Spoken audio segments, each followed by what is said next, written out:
Good afternoon, everyone. Good afternoon. Hi, everybody made it through the various traffic jams in New York City today.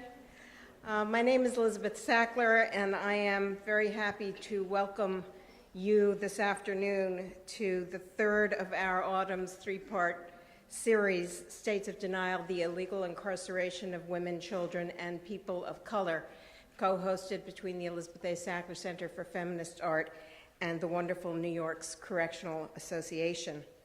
Last week's program, and indeed the entire series, can be seen on www.brooklynmuseum.org/EASCFA/videos.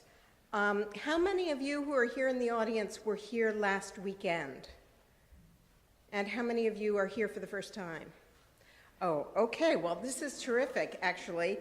For those of you who weren't here last weekend, you may want to go on Tuesday and you will be able to see last weekend's panel. And for those of you who share my opinion that we are in danger and beginning to see the militarization within the United States, you can see what I have to say on the matter, whether you agree or disagree, online on Tuesday. I will not repeat myself today, and I wouldn't want you to miss knowing what I think. This past summer, I heard a talk by Stephen Batchelor, and he self-describes him as a contemporary secular Buddhist. And in this case, because he's so brilliant, it's not an oxymoron. He is a scholar, he is a teacher, and he is a writer. This particular talk was one of a series entitled A Culture of Awakening. Stephen called attention to the difference between, it's really the gulf, between believing and doing. And in this case, believing and doing in the context of not merely living on earth, but dwelling on this earth. He asked not only what does it mean to dwell on this earth, but how do we want to dwell on this earth? He introduces the word sacred, and now I quote, "There is a sacred way of dwelling on this earth. The four divine abodes are loving kindness, compassion, sympathetic joy, and equanimity. These divine abidings," he said, "are ways of dwelling on the earth." He continued, "Certain things simply are sacred," he said, "things that have ultimate value for us.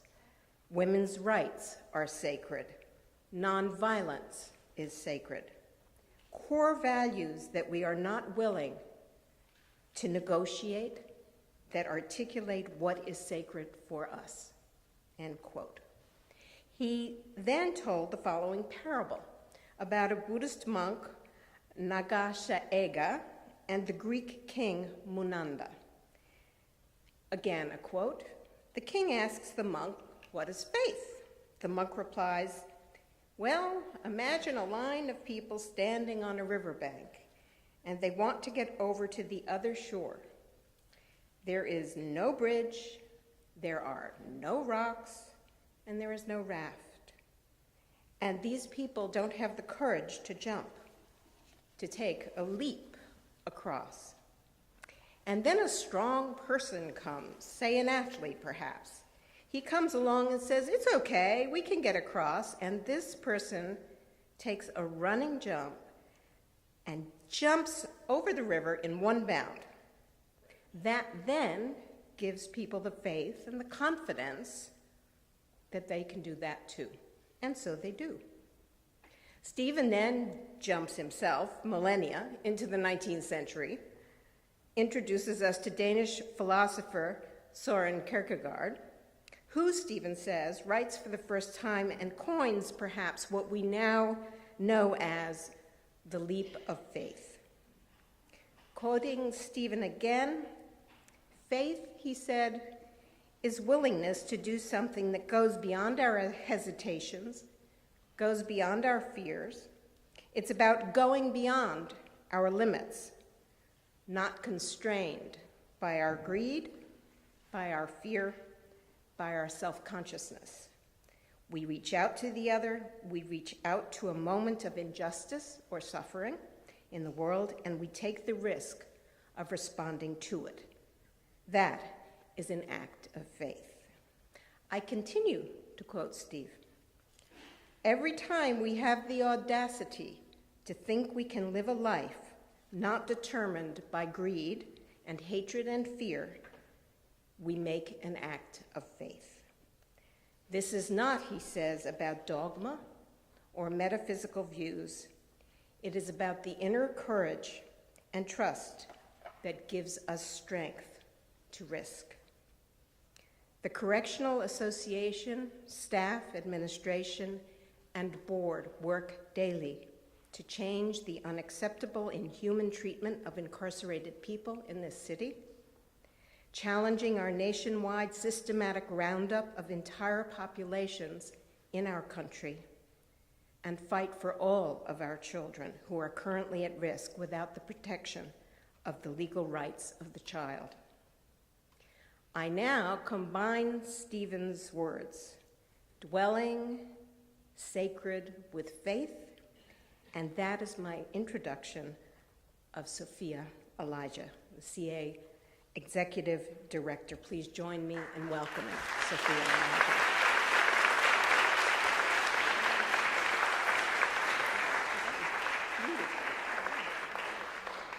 Well, welcome. It is quite an honor for the Correctional Association to have this wonderful opportunity presented to us by Elizabeth A. Sackler and the Sackler Center for Feminist Art to educate, agitate, and what's the last one?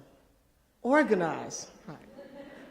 Organize you and the rest of New Yorkers around the issue of people incarcerated and the horrors that they are subjected to day in and day out.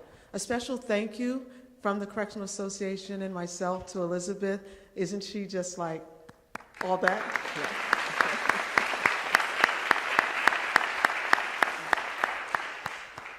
It is a particular honor for me to introduce someone. Where is she hiding? Toshi Reagon from Word Rock Sword. Let's give it up. Okay. Who's partnering with us today. Come on up, Toshi. Toshi's going to give us a few words of inspiration, and then we're going to get right into the program. Thank you so much for coming.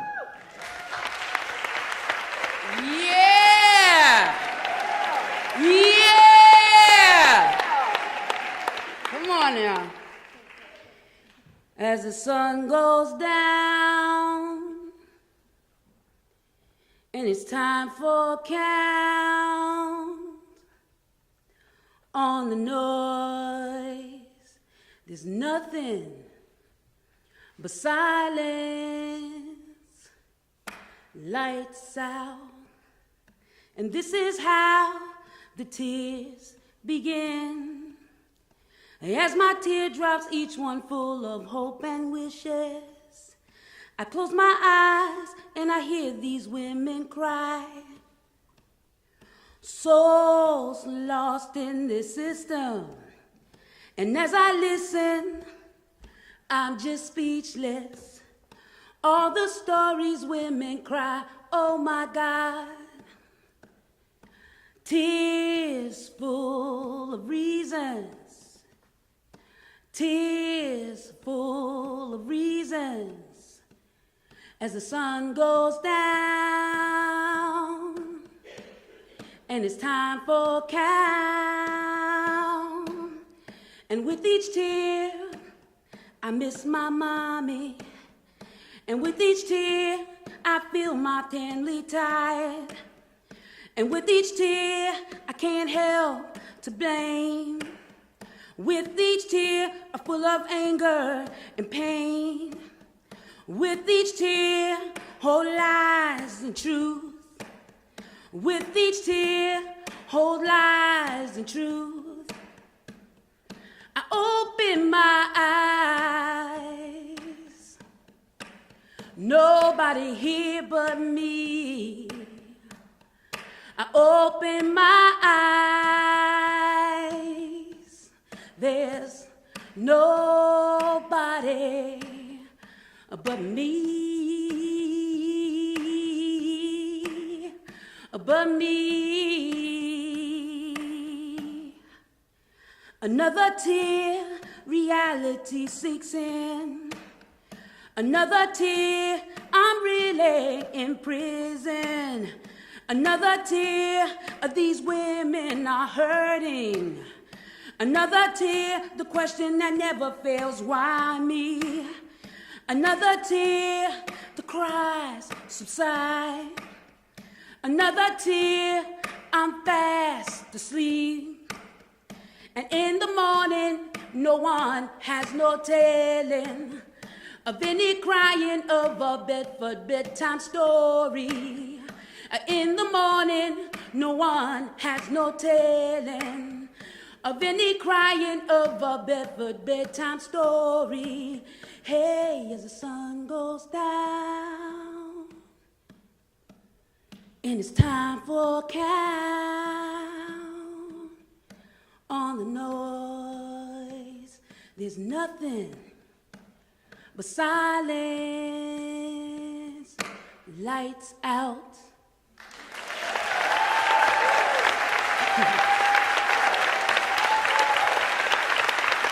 Yeah! Yeah!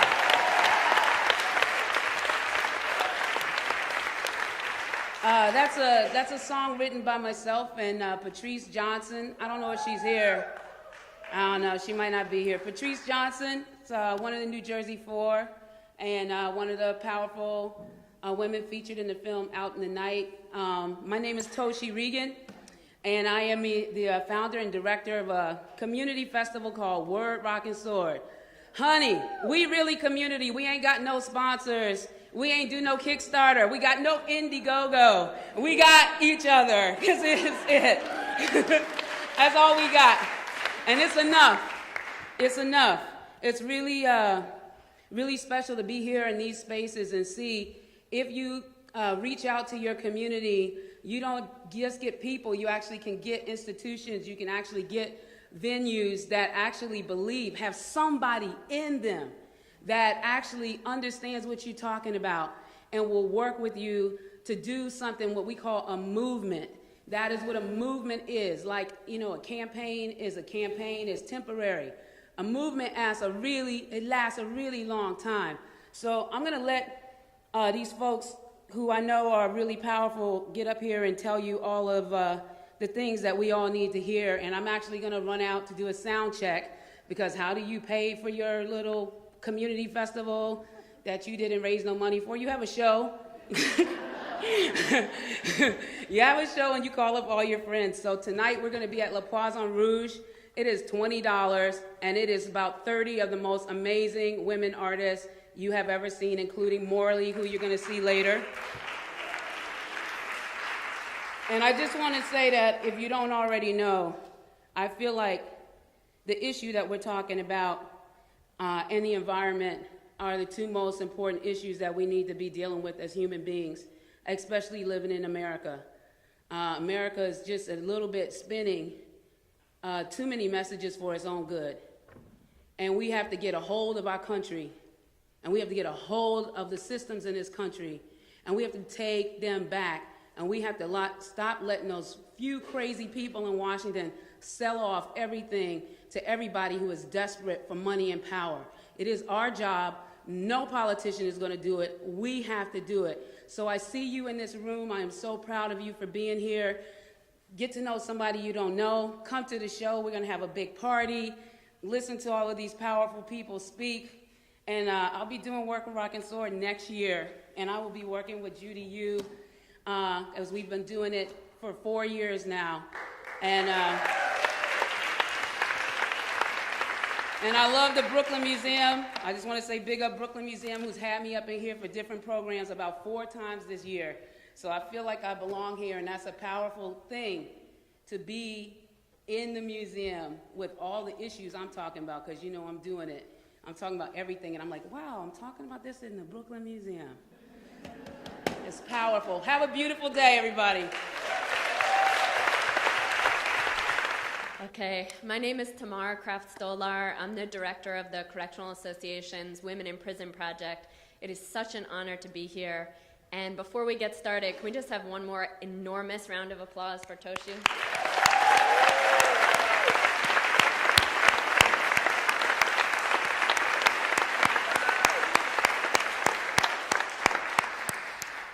Amazing. So we are honored to partner with Elizabeth Sackler and the Sackler Center for Feminist Art here. We're honored to partner with Toshi and the Woodrock and Sword Festival to put on this presentation today. And as you heard, the Correctional Association, we're a nonprofit. We're an policy advocacy organization, and we have a unique statutory mandate that allows us unfettered access to the prison system. We're the only one in New York, one of two in the entire country, and we use that access to make change. And our Women in Prison project makes that change using a gender lens, using a women-specific lens. So I'm going to take us quickly through, before we get to the heart of the presentation today, the panels.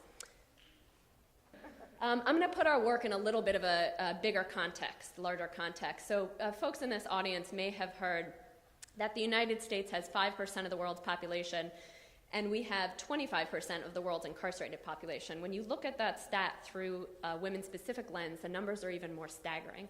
We have less than 5% of the world's women, but almost one-third, almost 33% of the world's incarcerated women. And of course, this is a reflection of what's happened to the prison population in this country over the past couple decades. Women are no exception. Over a 35-year time span, the number of women in prisons around this country has increased by 894%. That's almost 900%. And that stat alone does not include jails, doesn't include immigration facilities. And of course, it's not just anybody who's incarcerated. Almost every single woman who is incarcerated is from a low-income community. Vastly disproportionate numbers of women who are incarcerated are women of color. You can see here African-American women incarcerated at 2.5 times the rate of white women, Latino women at 1.5 times the rate of white women. And almost all women, no matter what their race, are in prison for crimes that are related to addiction, related to trauma, related to abuse, related to mental illness, related to poverty. The majority of women we incarcerate in this country are moms. Most of those moms, or single moms, taking care of their kids on their own. And this has really left unthinkable numbers of children without their parents. So an estimated 8.3 million children in this country have a parent under some form of criminal justice supervision that's in prison, in jail, on parole, or on probation. And that is actually more, it's actually bigger than the 3 times the size of the borough that we're in right now. Of course, reflecting who's incarcerated, parental incarceration impacts vastly disproportionate numbers of children of color. You can see African-American children are 7 times more likely than white children to have an incarcerated parent. Latina and Latino children 2 times more likely than white children. And not even pregnancy, as we'll hear, stands in the way of our incarceration binge in this country. So we incarcerate vast numbers of pregnant women. You can see here nearly 1 in 20 women are pregnant at the time of their incarceration.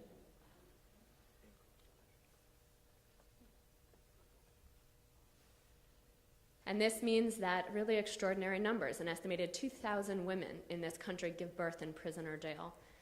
By starting to look at some of these statistics, we can start to get a sense of just how wrong our criminal justice system has gone, how it's driven by racism, by sexism, how it targets almost exclusively marginalized communities, and how we use incarceration in this country to deal with problems that are social and economic, not criminal. So before we go forward, we're talking today about reproductive justice and mass incarceration. I wanted to take a quick minute to really recognize where the concept of reproductive justice came from. And it originated in the mid-1990s from a group of African-American women leaders. And some actually are in the audience today, so can we just give recognition?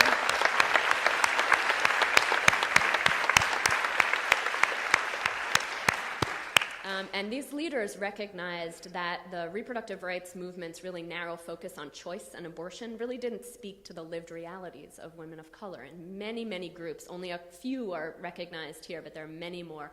Many women of color groups came together over the years to fully flesh out, fully advance, fully articulate this concept of reproductive justice.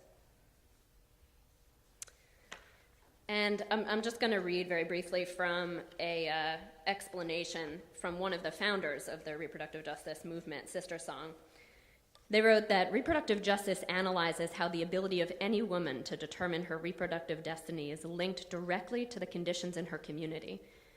And these conditions are not just a matter of individual choice and access. So reproductive justice puts a woman in her true context. It recognizes that things like reproductive health, reproductive rights, reproductive agency, they don't exist in a vacuum. They're inextricably linked to who women are and how women experience things like racism and experience things like classism. There's a very powerful definition of a reproductive justice put together by a group that's now called Forward Together. They were Asian Communities for Reproductive Justice. Reproductive justice exists when all people have the social, political, and economic power and resources to make healthy decisions about our gender, our bodies, our sexuality, and our families for ourselves and our communities. And so with that kind of definition, we can see that you can never have reproductive justice in the era of mass criminalization and mass incarceration.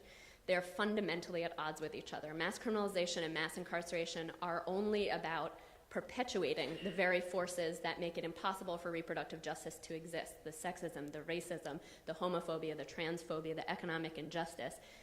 And these forces strip away women's reproductive autonomy and their fundamental human rights. So prisons deny women the ability to choose when to have children. They deny women the ability to parent the children fully that they already have. And they deny women even sometimes the ability to maintain custody of their children, as we'll talk about. They expose women to severely substandard, sometimes life-threateningly substandard reproductive health care. And they put women at risk for things like sterilization, as we saw actually happened in California. Nearly 150 women were coerced into being sterilized by prison officials there. And they often block women's access to abortion, even though women in prison, just like women in this country still, are legally guaranteed access to abortion. All of these things have become that much worse with mass incarceration because, believe it or not, correctional institutions right now in this country serve as one of the single largest providers of reproductive health care for women in prison. For women just in general in this country. So we're going to take a look very briefly at a few cases that just highlight which women in this society that we're living in are criminalized and why, and then what kind of brutality prison unleashes on women's lives and bodies. So first we have Marissa Alexander. Initially, Marissa was sentenced to 20 years for shooting a warning shot into the ceiling of her garage to stop her abusive husband from attacking her after he had beaten her, he had choked her, he had threatened to kill her. And this was 9 days after she'd given birth to her third child. So when her sentence was overturned and it was sent back to the lower court, the prosecutor in the case, who's the same DA who prosecuted the Trayvon Martin case, actually said she was going to seek 60 years against Marissa instead of 20.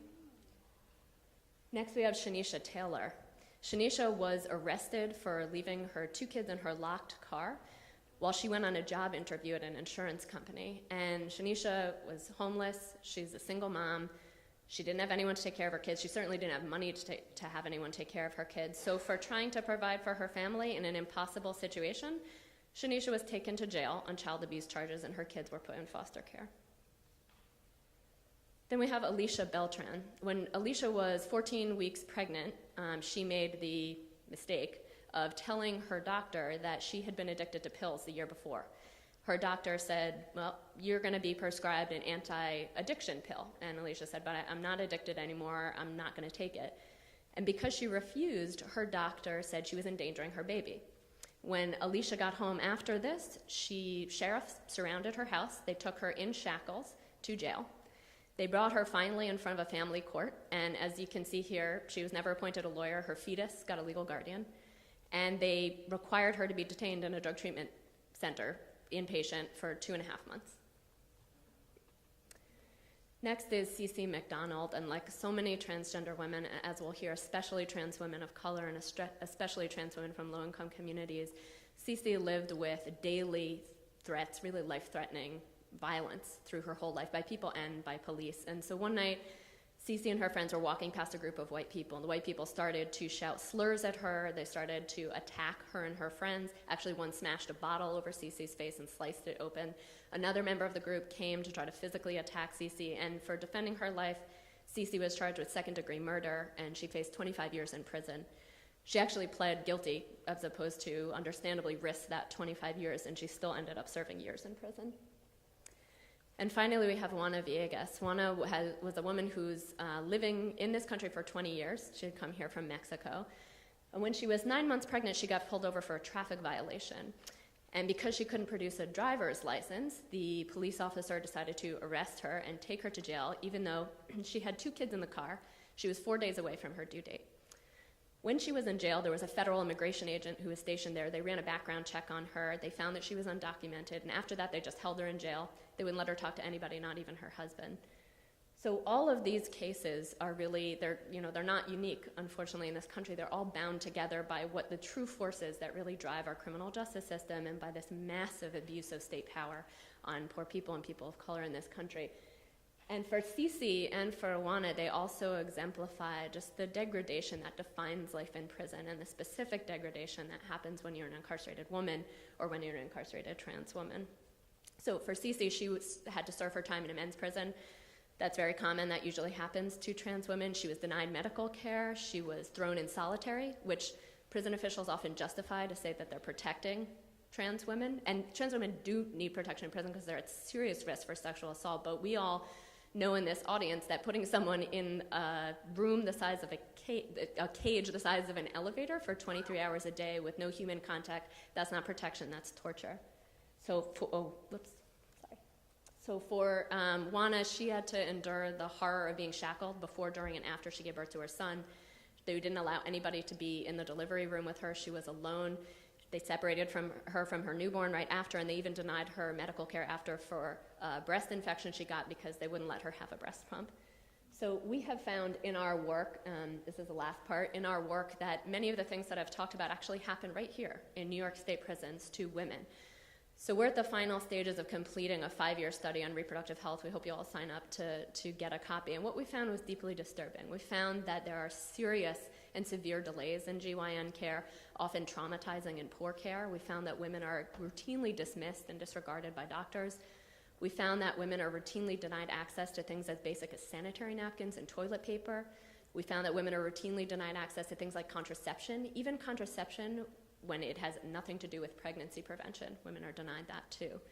We found that pregnant women are often forced to live in housing that's too cold, too hot, or infested with bugs, and that they're also denied adequate access to food. We found that solitary is severely overused for women in general, and that pregnant women can be and are put in solitary, where they're at risk for even worse care and even worse pregnancy outcomes. We found that women are routinely separated from their newborns when they give birth and routinely forced to give birth without any support at all. And we found that women are shackled throughout their entire pregnancies in New York State, and that a law that we helped pass with our allies in 2009 that bans shackling of incarcerated pregnant women during labor, an extraordinary, you need a law to actually ban that. We found that that law is being routinely violated and that women are still being shackled. So just to end, today is about identifying the problems and about hearing and listening to women who have actually experienced this and who are working for change. It's also about figuring out what solutions are. And so we have a number of really powerful campaigns that are going on right now. We encourage you all to get involved, and a number of organizations, our organization and others, that are running very powerful campaigns, and we'll tell you more about how to get involved in those. These are only a few of them. But one of the most powerful things that we can do, and one of the most important things we can do, is actually to listen to and be guided by the experience and the expertise of the women who are living this and who have lived this. And so all the women I talked about before are examples of this leadership. And so you can see that there's Juana, there's Cece, there's Shanisha, and there's Marissa.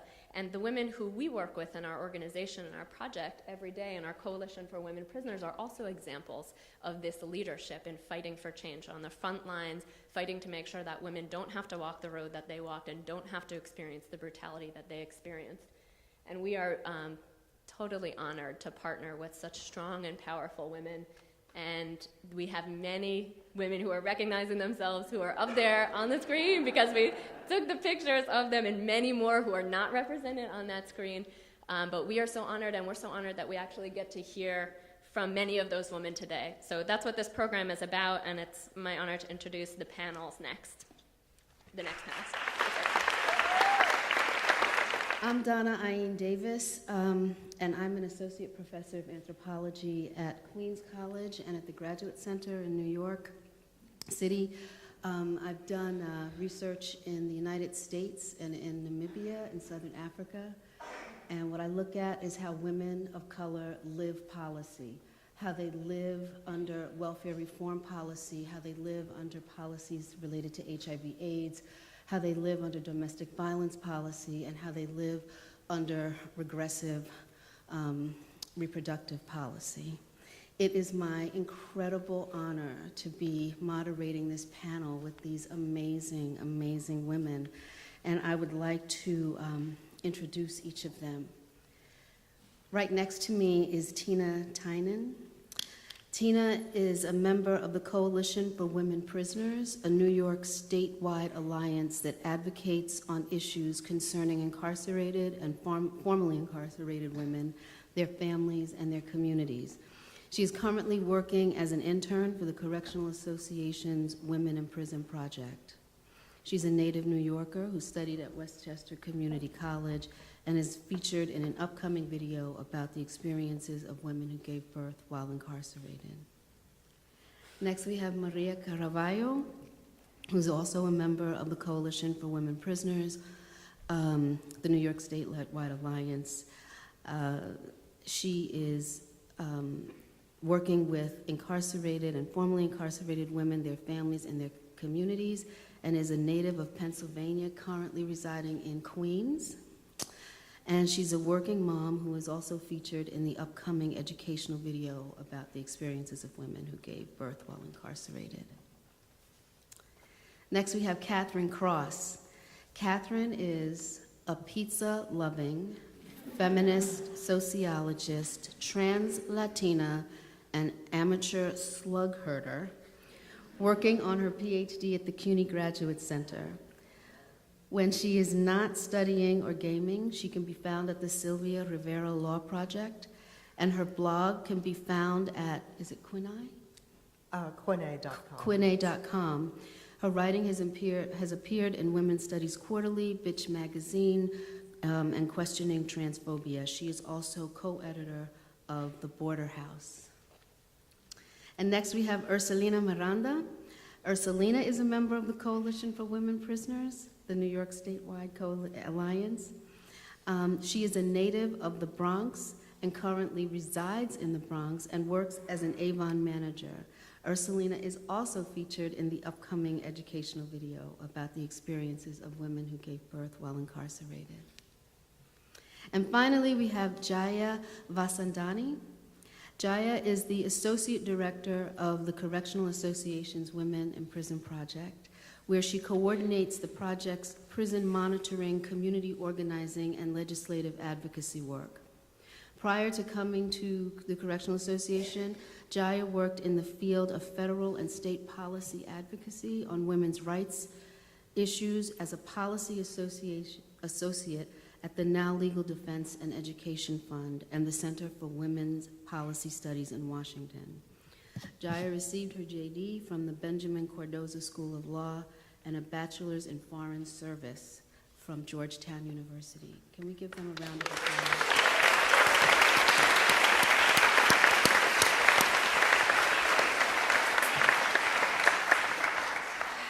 Thank you, Tamar, for that incredible overview.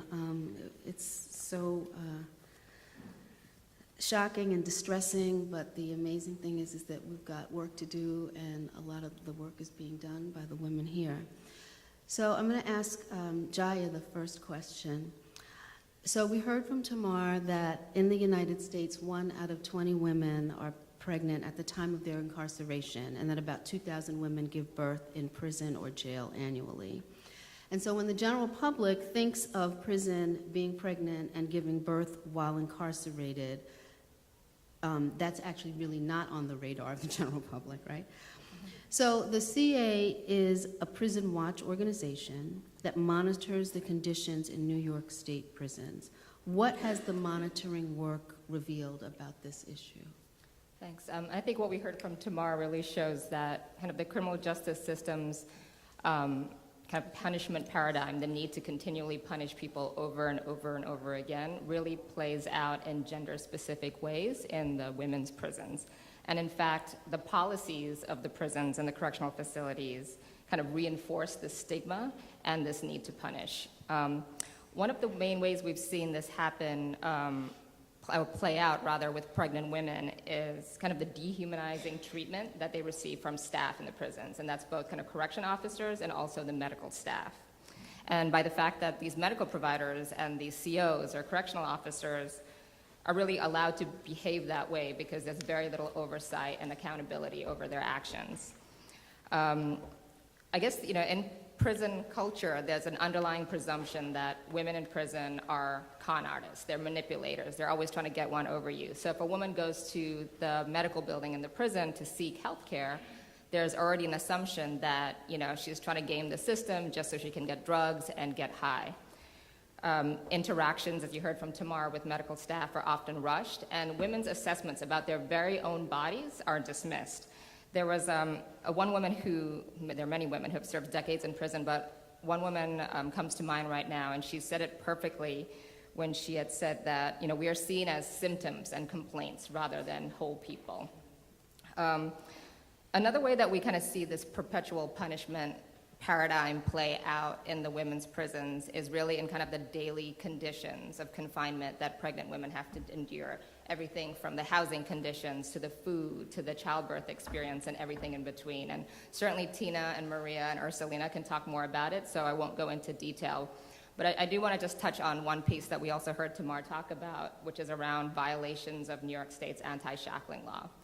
And shackling is kind of a good example of how stigmatized women in prison are, because at the core, it's really the devaluing of women that makes us feel that it's okay to shackle women. So what do we mean when we say shackle? In New York State, shackling means handcuffs, ankle shackles, a waist chain, and something they call a black box, which essentially looks like a brick. It's made of metal, and it's in between the handcuffs. Through there, another chain is attached between your waist chain to your handcuffs to further restrict movement. All people who are incarcerated in New York State, man or woman, pregnant or not, are always shackled whenever they leave the facility. So when you're getting transferred between prisons, which could be anywhere from a 2-hour to a 15-hour ride on a bus, when you're going to a court visit, if you're going to an outside medical visit to a hospital, you are fully shackled. And it's absolutely legal in New York State to shackle pregnant women, and it is a common practice throughout their pregnancy at all trimesters. And so that means we have pregnant women, many who we spoke to in our study, who were shackled, like I said, for 10, 12 hours on a bus ride from Albion Correctional Facility, which is the largest women's prison in New York by the Canadian border, down to Bedford Hills. The bus did not stop for the entire 12 hours. Often, pregnant women are shackled, well, all people, but certainly it applies to pregnant women, are shackled to another person who's also fully shackled. And because your movement is so restricted, when you use the bathroom on the bus, which of course doesn't stop, and if you're pregnant, you tend to need to go to the bathroom more often, you have to have the other person you're shackled to pull your pants down for you.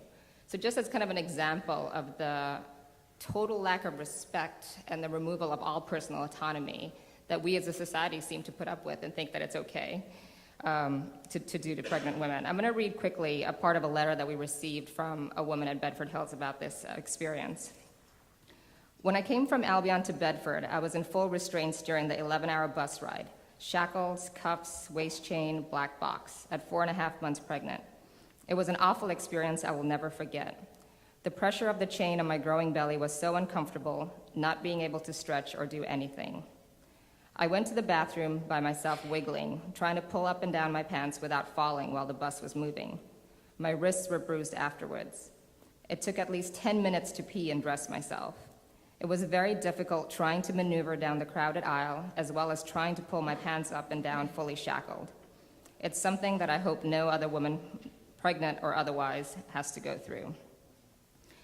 As Tamar mentioned, in 2009, the Coalition for Women Prisoners, which we coordinate, working with many other organizations, led the effort to pass a law in New York State that bans the shackling of pregnant women during childbirth, so that's labor, delivery, and recovery, and also bans shackling during transportation to the hospital for the purpose of giving birth and going back to the prison after they've delivered their child. In our 5-year study, we spoke to 27 women who had given birth after 2009, and of those 27, 23 had been shackled in violation of the law. And 3 of them are sitting right here with me on this panel.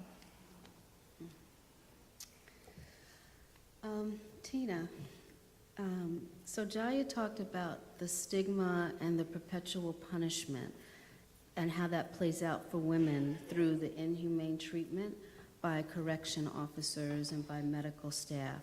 Can you explain both where you were, when you were incarcerated and where, and can you talk a little bit more about how pregnant women are treated by the correctional officers? I was in Bedford Hills from 2011 until 2012. It was not the first felony time that I had served, but it was the worst felony time I served. Being insulted by officers is an everyday thing. I never had problems with the people I was locked up. It was always officers, arguments with officers, and officers insulting me. I was informed I was pregnant during my intake on Rikers Island, where I was kept on methadone so that I didn't go through heroin withdrawals and lose my child. I was transferred to Bedford Hills when I was 5 months pregnant. Bedford Hills does not dispense methadone. That means that from the time I was 5 months pregnant, when I first arrived at Bedford, until the day I gave birth to my son, I was taken out to the clinic in shackles. The comments that were made regarding myself and my unborn child are things that are difficult to say out loud. In retrospect, it doesn't even seem real. In a way, it may have helped me decide that I had no choice but to rise above. The level of disrespect is something that either you will succumb to and go back to using drugs to forget what you have endured. I'm grateful that I came home from prison with my son. I will not leave him behind in the real world. They would ask me out of line and intrusive questions, just ridiculous comments, along the lines of, I cannot believe you are going to have a baby, as if I was gonna give birth to a demon. One day at the treatment center, I took a couple of steps towards a nurse who motioned me to. The officer escorting me said if I ever moved without her permission, she would shoot me. She said it in a room full of people, regular people. Like, oh, it's just an inmate. I can say or do whatever I want to it. Once you leave the facility and you're alone with 2 officers, whatever they say goes. In the facility, at least you have a chance to possibly call a sergeant. Oftentimes, transporting officers were just like completely confused when I would say, no, you don't put the waist chain on me. They would cuff my hands and ankles, and a lot of officers, I would have to call a sergeant to clarify that. When we would leave, every day, it was always an argument because the officers would force me to walk up a ramp instead of just taking 2 stairs. You can walk down 2 stairs or go around this wheelchair ramp. Okay, I have to comply, risk a ticket, risk going to solitary, risk losing my child. So I'm forced to take the ramp even on a cold morning. It was icy, it was cold, and I slipped. You can't like catch yourself when you're handcuffed. I slipped one morning, the rug slipped from under me being strip searched. Every morning I was strip searched. My belly, it was so big, and they want you to squat all the way down to the floor, turn around, squat again.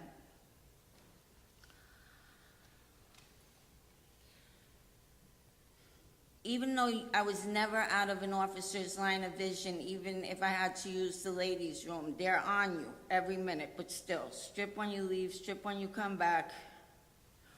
One time a driver took me. We pull up to the clinic, and instead of just getting out of the van, he insisted that I get lowered to the street on a wheelchair ramp. At first, he's pressing the buttons. He didn't even really know how to operate this wheelchair lift. Not the ramp, this is the lift. And at first, I didn't think he was serious. Finally, I'm not going on the ramp. I had to go on the ramp. So, on a street with people, 8 months pregnant, not just wearing prison greens, wearing the pregnant outfit for pregnant inmates, like a big white shirt, handcuffed, of course, handcuffed on the wheelchair lift. All that was missing was the bullhorn. You know, everybody's looking, so all it's missing is the bullhorn saying, it's here, it's now, it's pregnant, it's on methadone. It was like, I can't even call it embarrassing. There's words that can't describe that. But of course, I had to get on the wheelchair lift. I was in full-blown labor going to the hospital. I gave birth 19 minutes after arriving to Westchester County Medical Center. And I was nonviolent crime, ready to be released 7 months. I was shackled in the ambulance. The day I brought my son home from the hospital, I was fully shackled. Waist chain, everything. You have to carry your newborn in the car seat, and you can only lift your arms like 5 inches from you. It's awkward. Like, so you're like carrying your child in the car seat like that. Everything was nice when I gave birth to my son until the officer's comments came. Oh, don't drop your baby. Oh. And it just made me feel like they were basically saying, oh, you're not worthy of having this thing. They were just like, and just to quickly describe my experience with medical, after coming home to the real world, after seeing my medical doctor a few times, I emailed her just thanking her for being so thorough, for answering my questions, for like looking at me. I just was like, wow, I was amazed. I thought she was incredible. But then I realized that's how it works in the real world. If your medical doctor says I'm sending prescriptions to the pharmacy, because at Bedford you risk waiting on a pharmacy line of like 70, 100 women just to get to the window, nothing's there.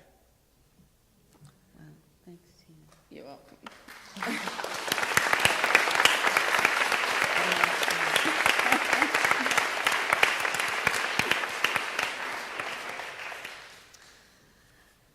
Ursulina,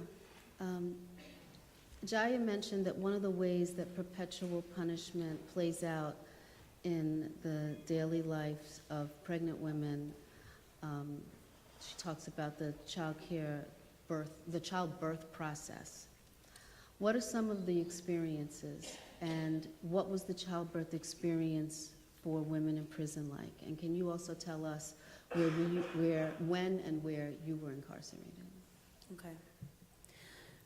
I was incarcerated from March 2012 to November 2012 at Bedford Hills Correctional Facility. I was 3 months pregnant when I got to Bedford. Prison is hard for both men and women who are incarcerated, but some of the difficult experience for pregnant women in prison are the lack of food when you're starving and pregnant. The extra pregnancy snack you get is a warm carton of milk, a bologna sandwich, which pregnant women in the community are told to avoid, and a very small piece of fruit. And if you're fortunate to have someone on the outside to send you a package of food that you can eat and that you can have. When we had appointments to see the doctor at the prison medical unit, we were forced to sit on hard metal benches without back support for 4 to 6 hours. If we tried to lay down because our backs hurt, we were yelled at or got a disciplinary ticket. Like all other prisoners, we are pat frisked and strip frisked every time we have a visit in the visiting room or leave the facility for an appointment. There was even one woman who was pat frisked after her water broke before she could leave in the ambulance to the delivery room to deliver her child at the hospital. Also, when you are getting your sonogram, the policy is to not let the woman know the sex of the baby. And in my case, a female officer that accompanied me was nice enough to ask me if I wanted to know the sex of my child. I replied yes. That's when the doctor at the hospital told me that I was having a girl. In terms of childbirth experience in prison, the nurses often dismiss us when we tell them that we are in labor or that we're having contractions. When we get in the van or the ambulance to go to the hospital, a lot of women are put in shackles. I was put in handcuffs even though I was in labor, and this is a violation of the New York state law. for a 40-minute ride to the hospital. A doctor told me I was not dilated enough that I can go back home. I looked at her and said, "I'm going to prison. I'm not going home." The second time I went to the hospital, one of the officers tried to cuff me again. Then that's when EMS told them that if they cuffed me, that they were not taking me to the hospital. Most women are not so lucky as me and were shackled. You're not allowed to have anyone with you during childbirth, not even a family member who is on your approved visiting list. But the nurses called my mom, and I was able to speak to my mom before my daughter was born. At the hospital, the officer is with you at all times. There's no privacy with the doctor. Even when you are in labor, there's absolutely no way you are going to try to run. The officer has to even be in the room when your child is coming out of your body. You have no rights over your own body. After your baby is born, the baby is taken to the hospital nursery, and women are taken to the prison ward at the hospital. Therefore, we have to rely on officers' goodwill to take us, often in wheelchairs with ankle restraints, to see the baby in the hospital nursery. If we want to breastfeed, the officer will not leave the room. Sometimes, if the officer takes too long to take us to see the baby, the nurse will already have fed the baby formula. I was very lucky because I was able to be on the maternity ward with general population and have my daughter with me the whole time I was in the hospital. Most women don't get this chance. Then, of course, as Tina mentioned, on the way back to the prison, they often shackle women so they can't tend to their babies who are crying in the car seat. And also, at one point, I had a social worker from Child Services come to my room and speak to me. She introduced herself and asked if I knew what I was going to do with my baby, and I replied, yes, she's going back with her mother. Thank you.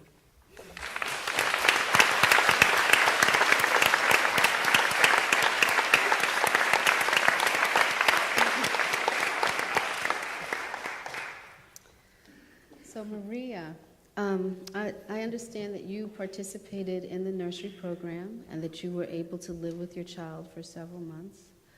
Can you tell us where you were incarcerated and something about the nursery, and what was it like to have your child with you? Well, I was incarcerated from 2009 to 2011.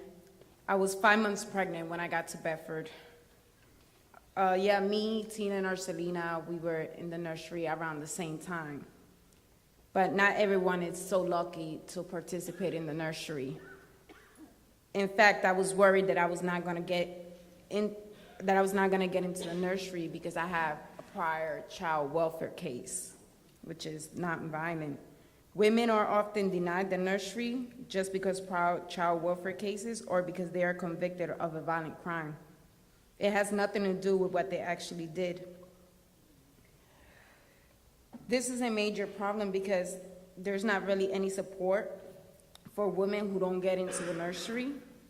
And if they don't get into the nursery and have nobody on the outside, they can lose their baby forever, go into the system and get lost.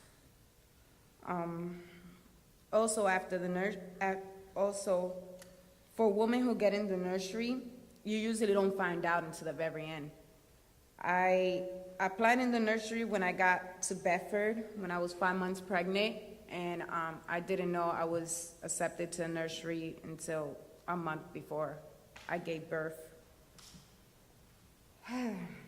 Some women don't even find out that they're qualified for the nursery until they give birth, and you're worried, is my child going back with me, or are they coming to pick up my child because I have no family? If you do get into the nursery, it's really wonderful. It's wonderful. You're allowed to be there with your baby until your baby turns 1, or you can get an extension until your baby turns 18 months.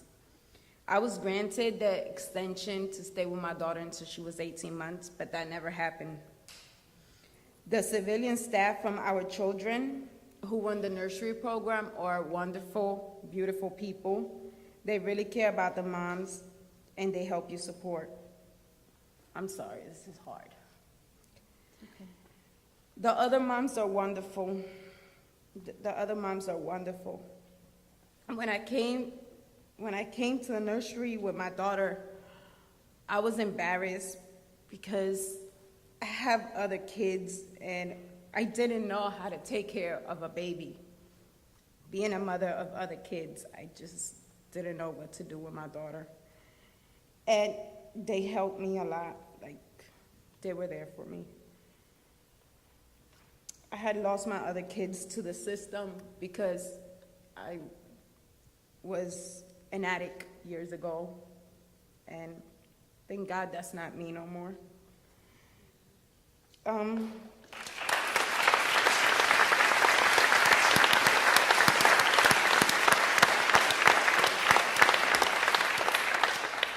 sorry, I didn't know this was gonna be this hard. Sorry, take your time.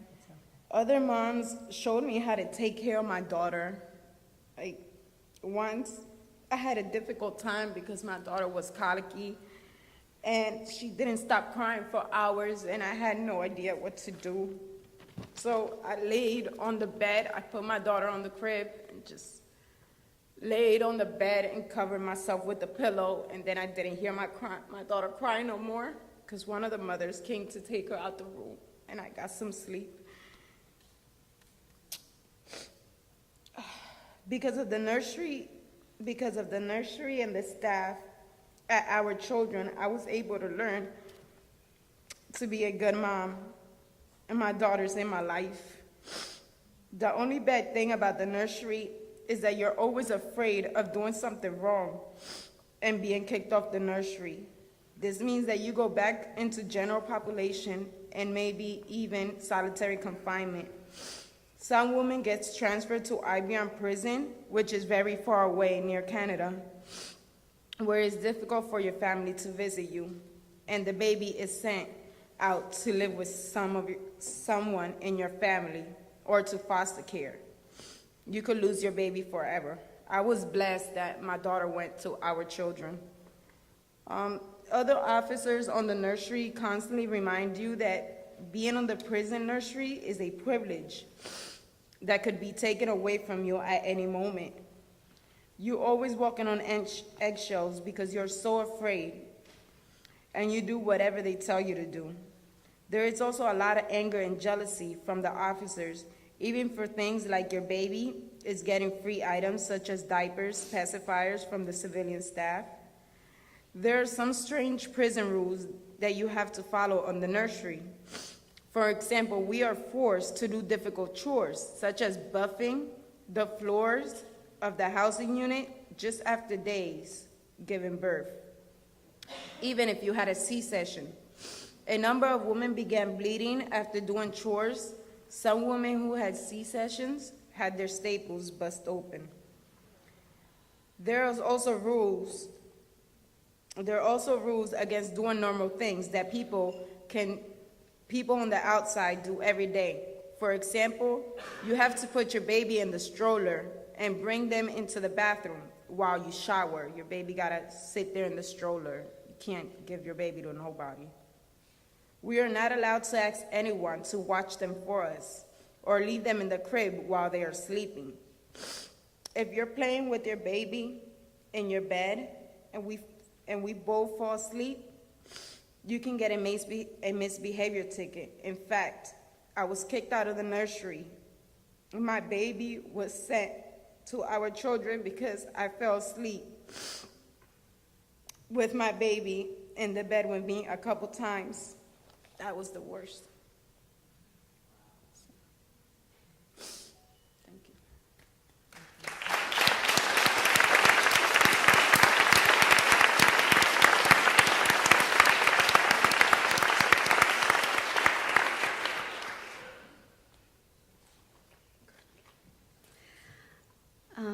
Catherine, Tamar was talking earlier and defining reproductive justice and acknowledging that term was coined by women of color advocates to move the discussion about reproductive health and rights beyond activism, beyond abortion and beyond the discussion of choice, right, for middle-class white women, so that it could address the structural issues for women who are not in the center of privileged spaces.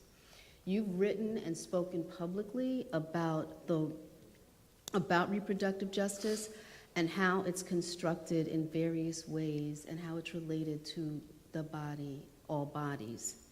Can you tell us about the connection between trans issues and reproductive justice? And specifically, can you tell us how it connects to what these women are talking about today? Well, certainly if you look at the issue of abortion, it's sort of the signature battleground that people understand as sort of reproductive rights terrain and so forth. But what is less well understood is why abortion became such a big issue in the first place in a patriarchal society.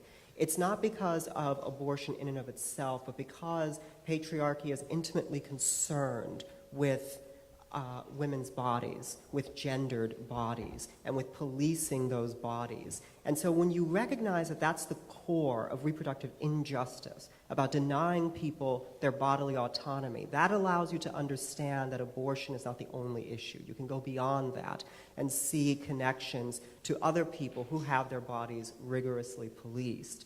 Prison is a site of state control and management of people deemed by the state to be unworthy citizens and not even human.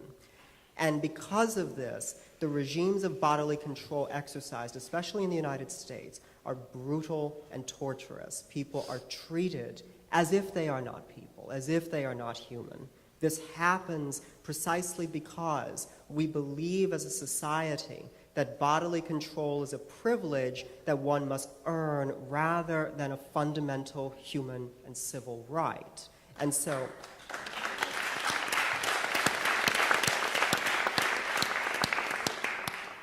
so, everyone in prison, to one degree or another, in one fashion or another, is having their body policed. Everything we take for granted for those of us who are living on the outside, certainly you've heard today, even very simple things like going to the bathroom are rigorously policed in accordance with the sense that prison must be punishment upon punishment upon punishment, reinscribing the status of undesirable upon the body of the prisoner day in and day out in every activity.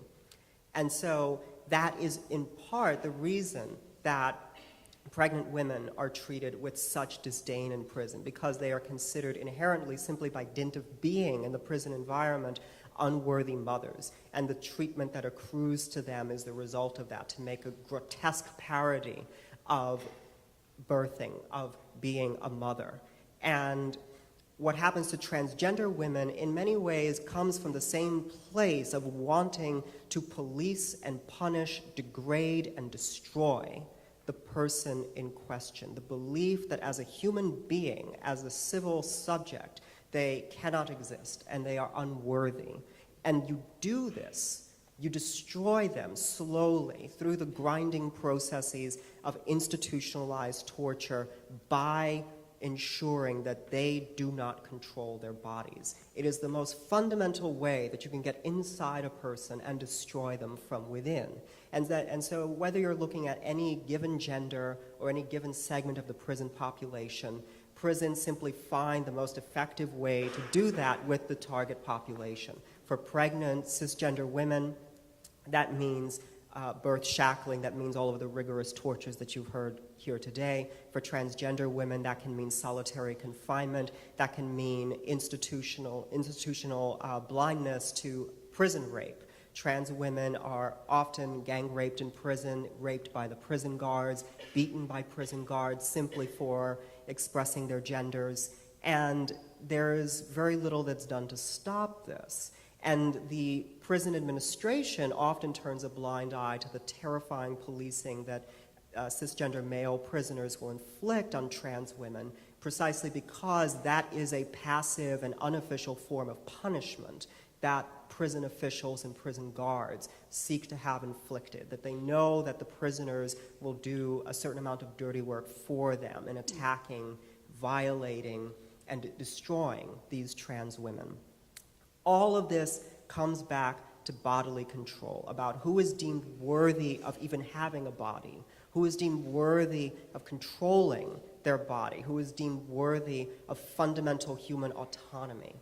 And when you look at how our society treats those who are incarcerated or even who are formerly incarcerated, the vicious stigma applied to them is such that the institutional logic of prisons in and of themselves demands that they not be treated as human. And the way to do this most efficiently, that the state has devised rigorous tortures to execute, is to deny them their bodily autonomy. So that's the connection. Thank you. Thank you.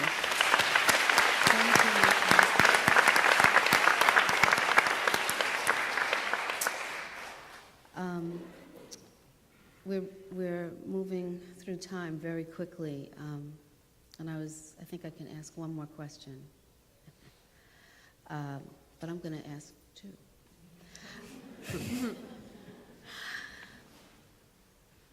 Moderator's prerogative. The question that I want to ask to Jaya is, how is it that we all can get involved in advocacy on this issue? Very easy. There's lots of ways to get involved. We're running this major campaign around reproductive justice for women in prison, specifically around the issue of shackling. We're drafting a bill that we're going to be introducing in the 2015 legislative session that starts in January that would both strengthen the enforcement mechanisms for the 2009 law, but also expand protections for women throughout their pregnancy, because as I mentioned, and you heard from these women, and from Tamar, it's actually entirely legal to shackle women at any point of their pregnancy, except during childbirth, which they still violate anyway. There's lots of literature, information about our meetings and how to get involved outside, so I hope you'll take some on your way out. And that's all I'm gonna say, so you can ask the other question. Okay. So my last... Oh, sorry, one thing I do want to say is that the best way to actually stop the shackling of pregnant women, and this is actually part of our campaign, is that we need to stop incarcerating pregnant women to begin with. And we need to stop incarcerating women to begin with. So, sorry. So that's certainly part of our campaign. And until that happens, though, these laws need to get passed. Thank you. So Tina, Ursulina, and Maria, can you just tell us how things are going for you really quickly, and how are your kids? Okay, I'll go first. This is my baby. And I wouldn't be here right now if it wasn't for her. She's in pre-K, she's 4 years old, and she's the best thing in my life. Thank you, Bedford Hills Nursery.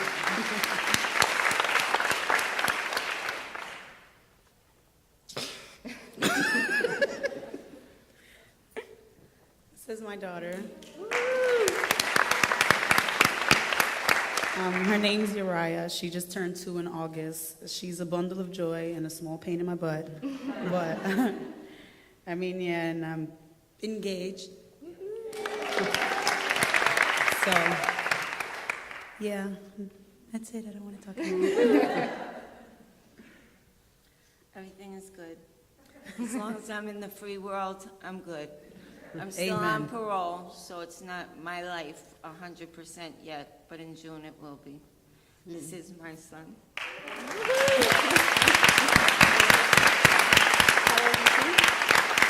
He'll be 3 in November. We have an apartment. I have housing through, supportive housing through Fortune Society. I'm really enjoying interning with the Correctional Association.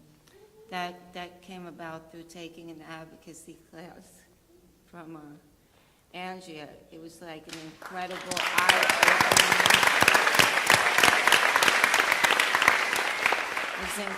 eye-opening experience.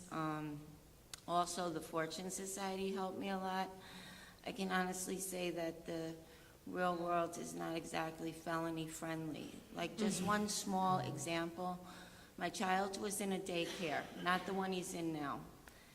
And someone I was formerly incarcerated with happened to be in the same daycare. This fool told the woman who runs the daycare that we met in prison, and nobody at that daycare said hi or bye to me anymore. They'd be like, "Hi, Blake. oh, bye, Blake, and just ignored me after that. So every day is a struggle, but I'm up for the challenge.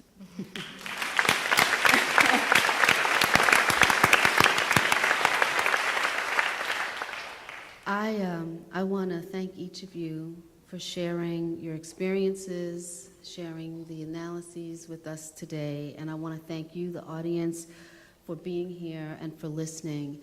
And I think if Tina and the other women are up for a challenge, then we need to be up for a challenge. There's obviously a lot of work that needs to be done, and we must not fail to do our part. Thank you.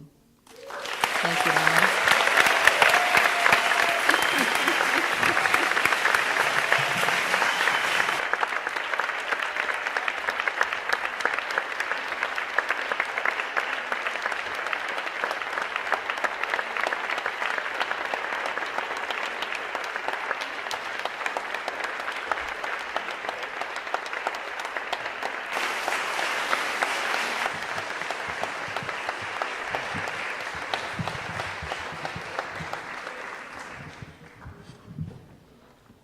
Thank you.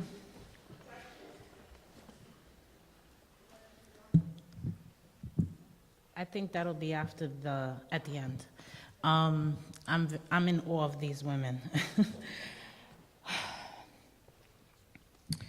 So I did some time in 2004, and I asked my family to not visit me because I did not want to endure strip searches and other things like that. But I had an 8-year-old daughter at the time, and they said that she cried for me every single day if they can please bring her, and I agreed.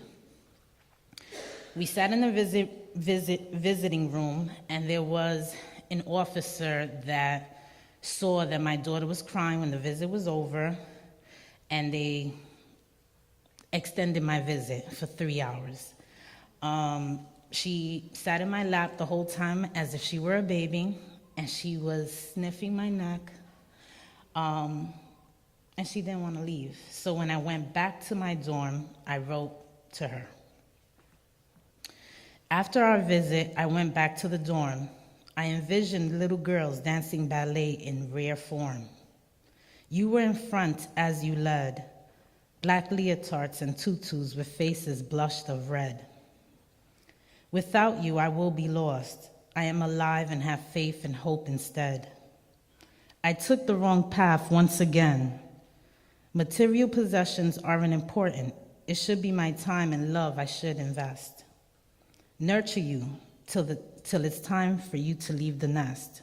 Guide you and provide the rules for you to abide. I'm supposed to be the source that sustains. There's a reason you emerged from my womb and my blood runs through your veins. I am drowning in an ocean of depression and despair. Life is not fair. Every day I wake up to a nightmare. To be away from you was not my intention. My soul is dying. You are my inspiration. You are my angel sent from above. You are always there for me when push comes to shove. For all the tears that have fallen from your beautiful eyes, I am sorry. I apologize. I must prepare you for the struggles women face with style and grace. Life will be hard, but you mustn't quit. Don't let society dictate what you will do or who you will be. No matter how many times you fall, stand tall. Today it may rain, but tomorrow the sun will arise. Remember all of these things in the event of my demise.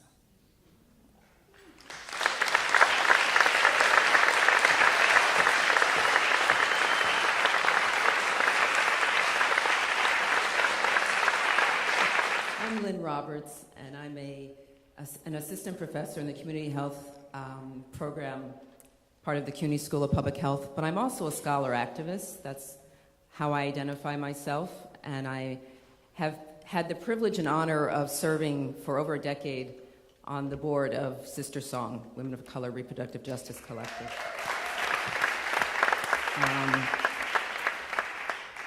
My research, scholarship, activism touch the lives of women, young people.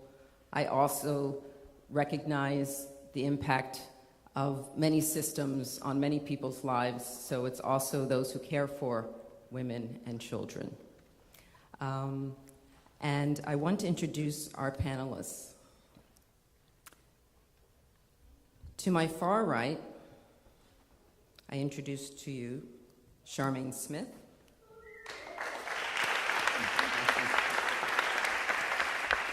who is a member of the Coalition for Women Prisoners, a New York statewide alliance that advocates on issues concerning incarcerated and formerly incarcerated women, their families, and their communities, where she worked on the campaign to obtain more rights for incarcerated parents with children in the child welfare system, also known as ASFA.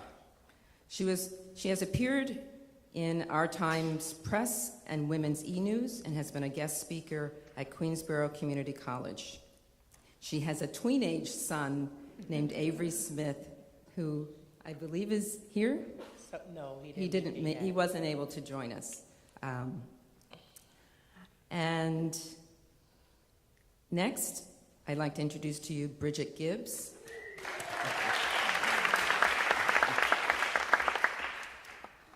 Also a member of the Coalition for Women Prisoners, in the house, right? Yes. So I don't have to tell you who they are or what they do.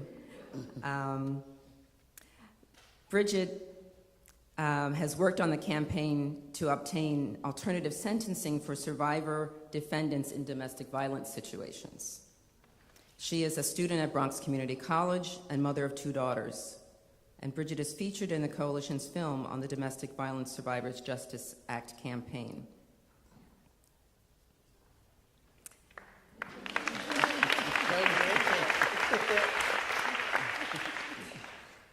And last and certainly not least, to my immediate right, I introduce to you Donna Hylton. Yay, Donna. Donna is a community health advocate for the Coming Home program of St. Luke's Roosevelt Hospital in New York City, a special transition case management and support program designed specifically for people who have been incarcerated and are returning to the community. Donna is also an active member of the Coalition for Women Prisoners. Yes. She has a Bachelor of Science degree in Behavioral Science and a Master of Arts degree in English from Mercy College, and has recently started her own nonprofit initiative, From Life to Life. Yes. So,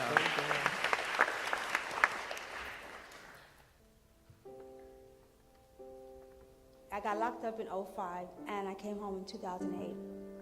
In my heart, my mind, and my soul, I already know I never want to be incarcerated again. And I just want to do the right thing by my kids because they were the ones that really suffered the most. I heard through one of my kids that my daughter Kayla was adopted. It hurt me. I'm just sorry I couldn't, be there for her and be there with her, and that she couldn't be by my side. I'll get that call one day saying, "Are you my mother?" And I'll be there to open my arms and just hold her. So I just wait for that day, because I just know one day it's going to happen. It was a special bond between me and Kayla. And that's just something that is never going to be broken. So when I see her, it'll be like I was always there for her, and she was always in my heart. And that's where she'll stay until she returns. I want her to know that I do love her. And I miss her. But I couldn't be there at the time, and she's gone, and I don't want her to hate me because of what I've done. Your mom's locked up in prison behind bars or behind a door that's locked. You just gotta hold on and pray that your mom will come out. Because I used to pray every night before I went to bed that my mom would come out. The people, if I were going to be adopted, not my real family. The lady's not my real mom, and the dad's not my real dad, and the brothers and sisters are not mine. I want to live with my own family and not with some other family. The hardest thing was me not seeing her and me not kissing her every day, me not telling her I love her. It feels like you don't have a mother, and you see other kids with their moms and they're all happy and they're doing family stuff, and your mom is locked up. Every birthday I had, every time I blew out a candle, I would wish that my mom would come out of prison. I recently did 2 years of incarceration, and to be out here and to start this positive new life that I have out here, it's incredible. And to be able to do it with my child is a complete blessing. There's just no love like a mother and her child. I'm grateful to have her and that she has changed me.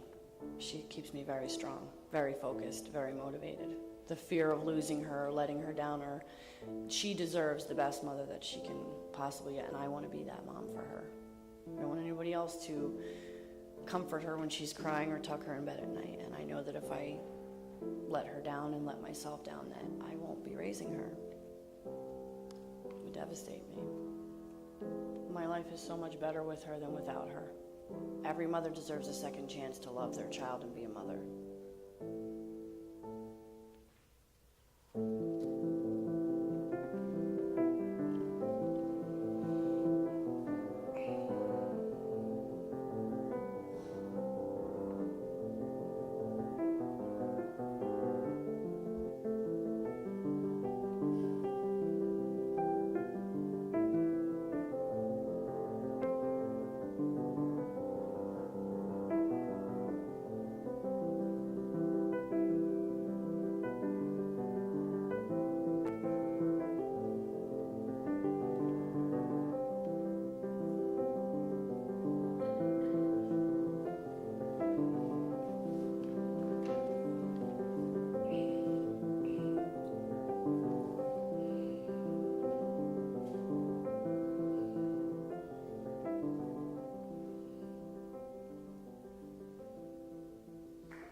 So, as we heard Maria and Tina and Ursulina share their tears of truth with us about being pregnant and birthing while in prison, we wanted to also talk about the impact of incarceration on mothers in their role as parents and on parenting,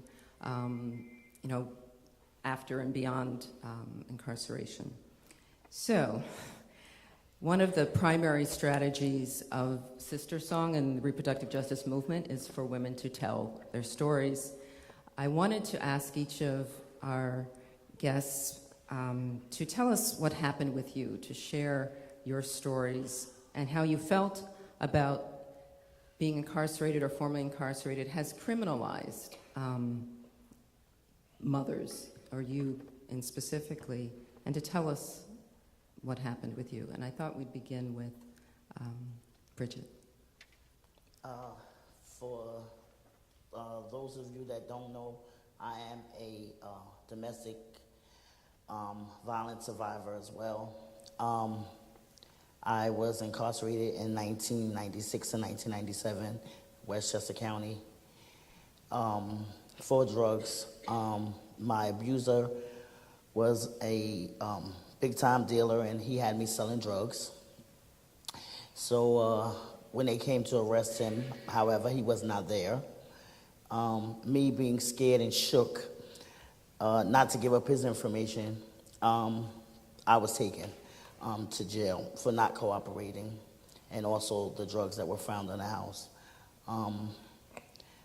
I was 4.5 months pregnant at the time when I got arrested, so I went to jail pregnant.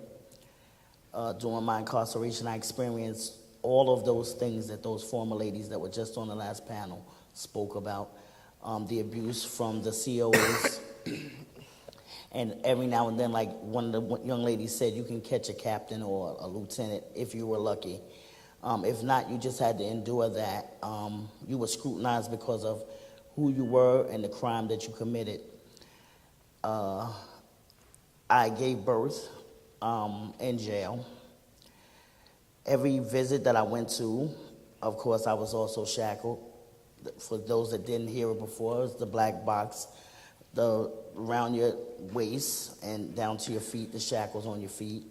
That was every visit to the hospital, every time you had to go to court, whenever you had to go and leave the prison, that's how you were, as they say, carted. That's how they carted you around, because they never treated you like a human, so you felt like you're just being carted around. When I went into labor, on the eve that I went into labor, I had to convince the CO that I was actually in labor. That took a little bit of time. I began to bleed.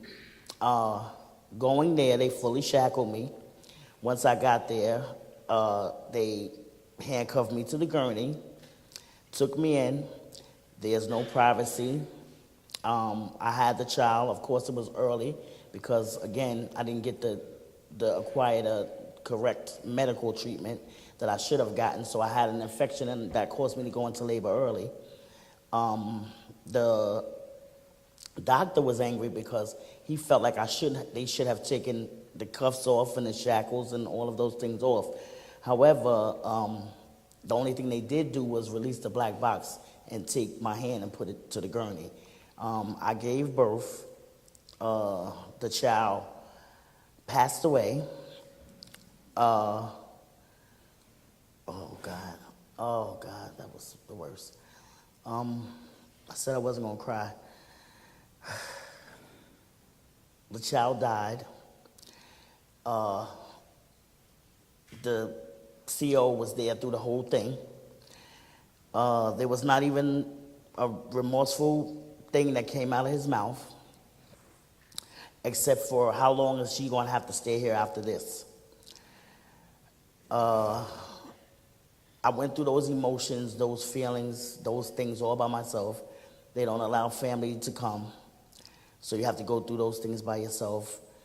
They then took me to a ward where the prison ward was filled at the time, so I had to stay on regular maternity leave. Now, all these other people are having babies, and their babies are okay, and my child passed away, and I'm getting nothing, no counseling, no one's talking to me about anything, nobody's asking me how I feel, or any of those things, so I have to endure all of those things alone, and I have to go through all those feelings alone, and I have nobody but me and my God that I'm talking to constantly as I'm going through this. Meanwhile, they forgot to take one of the shackles off my feet, so I still got one on,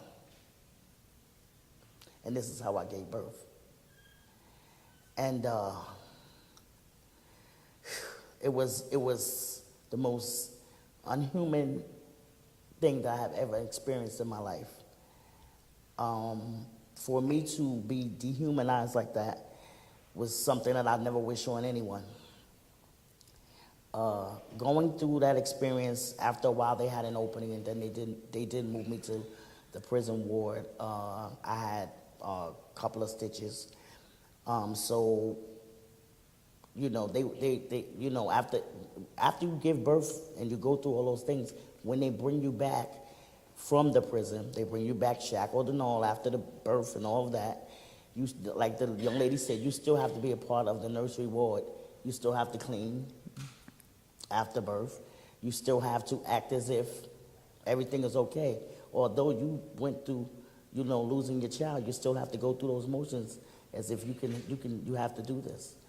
You have to follow each and every rule, because if not, you get a disciplinary. So it's either you do or you don't. Mm-hmm. You do what you have to do in that place just to survive, because you want to survive. I had a previous child that was on the outside that was being taken care of by my family, thank God. My mother and father was, you know, they were living then, so they took custody of my daughter, who would come to visit and have to be strip searched every time she came to visit as well. You're still constantly strip searched every time. Your children are strip searched right along with you. It's like they're coming into prison as well. So that's just something that I experienced, and I hope to never have to experience again, for going through what I say was my turn in life when I didn't know no better. I know better now. So I feel like everybody deserves a second chance, and this is mine.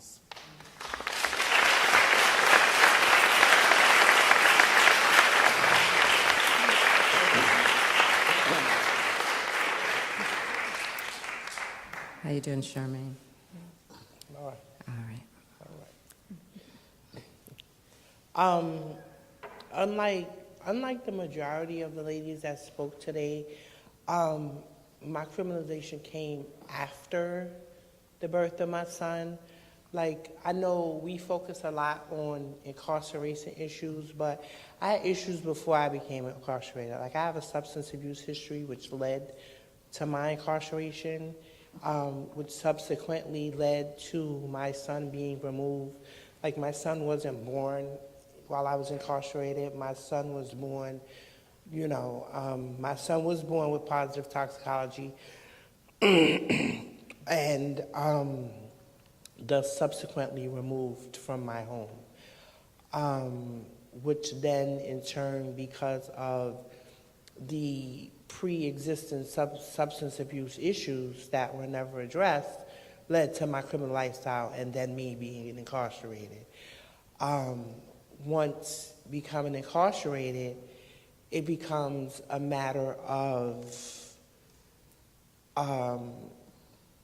you're focusing on, no rehabilitation is being focused on. It's just the jail time. No support is being given for why ultimately I'm incarcerated. I'm not incarcerated because I'm a bad person. I'm incarcerated because I have an underlying issue.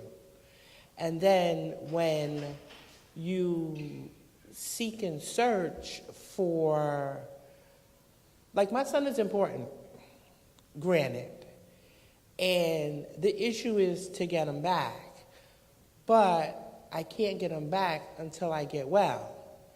And if no steps are being made to find out what is causing me to be sick, how whole or wealthy or healthy am I really when I get him back?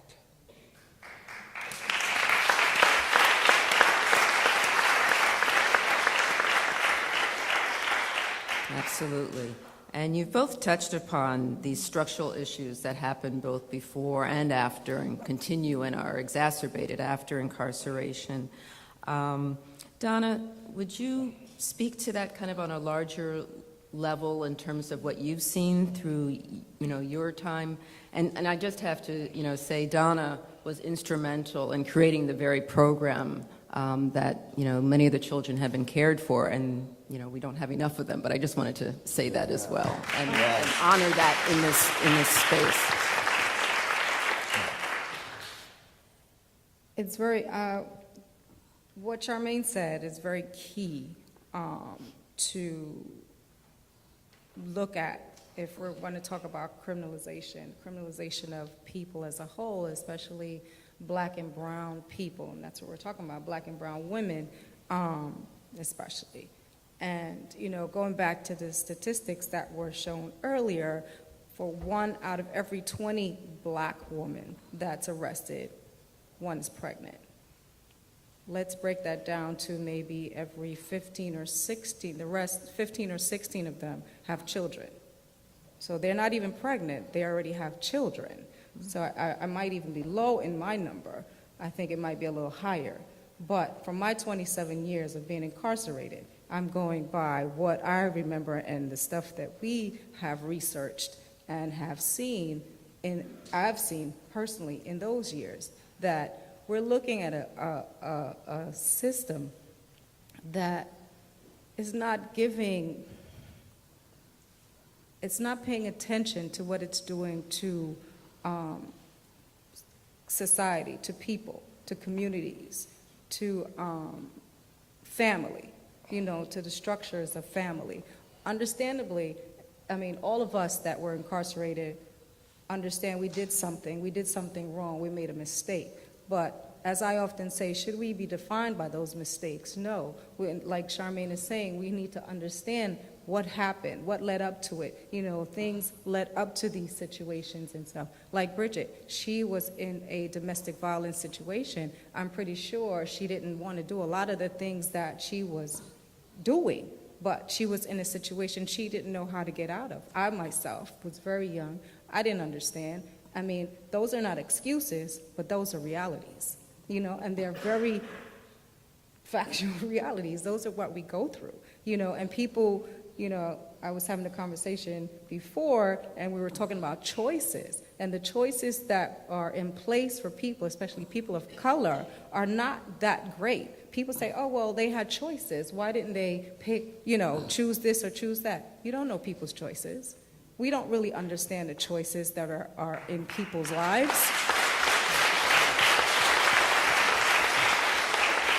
And, that's one of the things we have to look at. I mean, a person might have a choice. I had some choices, and I took those choices. I don't have the typical story of why, a person going to being in the streets and being a product of the streets. I'm not that story. My story would actually just floor you. So, but the choices that I had, I actually took them, and those choices were horrible, because those choices were choices that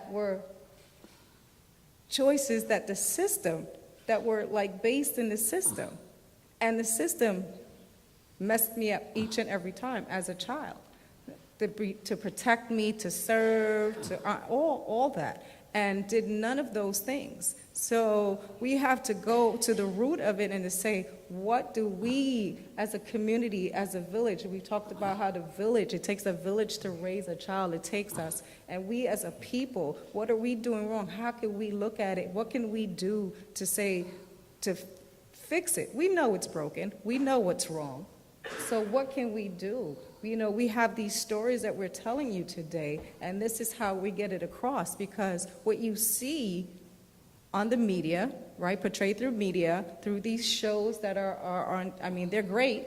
That gets the door open, it gets the story started, instigate thoughts, it instigates a lot of things, it gets you going, but let's face the reality. These stories are the real stories here. Something's wrong. We shouldn't have an incarceration rate that's higher than every other country in this world. And we're the most productive and the most technologically advanced and every other advanced word you can think of in this world. And we have the highest incarcerated rate in this world. That just doesn't make any sense. It just doesn't go together. It's kind of oxymoronic if you want to look at it, right? So, and then look at the groups of people that we're incarcerating. Everything is criminalized.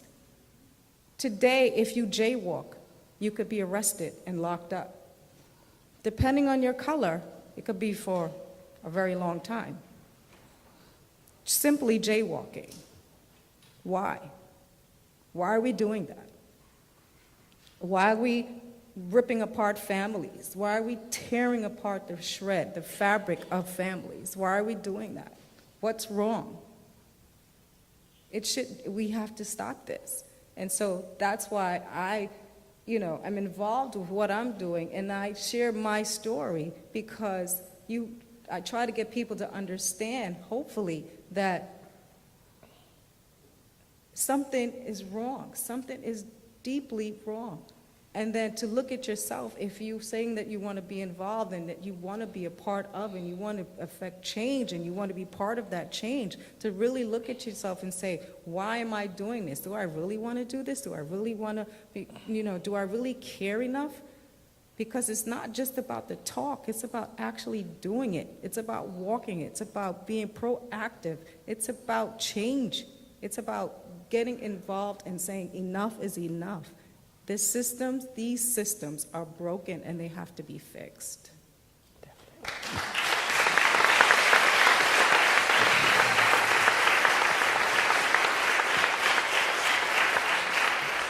And as was pointed out in the first panel and in the overview, that there are some steps that are being taken, and also that there is some aspect of resistance on the part of families that have been torn apart. Both leading up to incarceration and afterwards. I wonder, Bridgette, if you might share a little bit of more of your story, and particularly your daughter, because we haven't talked as much speaking about the impact of incarceration on the children themselves, especially as they age and get older. So, if you would, please. After struggling with the incarceration and that being done with, I went back to my abuser. The abuse continued. It didn't get any better. He started using the tool system of ACS, or in Westchester we call it protective services. So this is how he would use me to do what he wanted me to do and manipulate me, at the same time by using that particular tool system.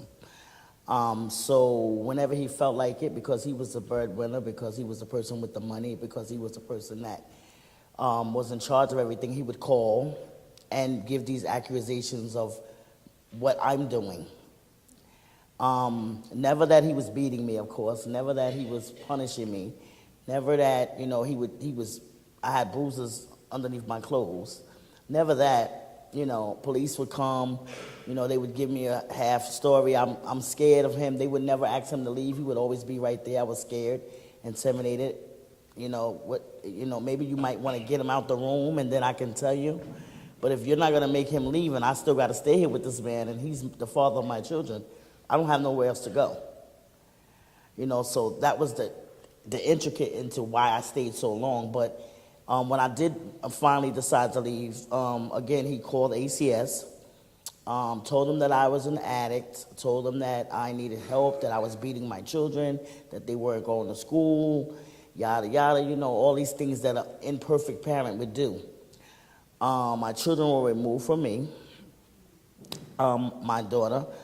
To make the long story short, I went through all of that, fought ACS, won. Took me 3 years, but I won. Won the rights of my children back. Got my children, but I still had a daughter that, even though the judge overturned it and gave me back custody, her father lived, I had one daughter that was not my abuser's daughter. Her father lived in Virginia. He had came up and taken her. She would come and primarily visit me, but because we were in the shelter, me and my other daughter, my older daughter was not allowed to stay with us. The system said if she didn't come into the shelter with you, she's not allowed to have any communication with you or your child while you are living here. Well, my then 16-year-old daughter said, "Mommy, this is wrong. Why are they doing us? You live in a shelter and I can't come and stay with you. I want to finish school here because I'm almost out. But when I come, I don't want us to be apart. I want to be able to hug Brianna and she misses me," when all of these things were true. So I was like, "Ash, I don't know what to tell you." She was like, "It has to be a way." And she decided to sue the system.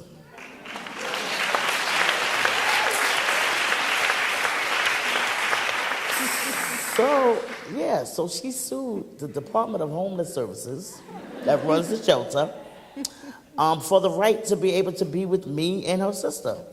And she won.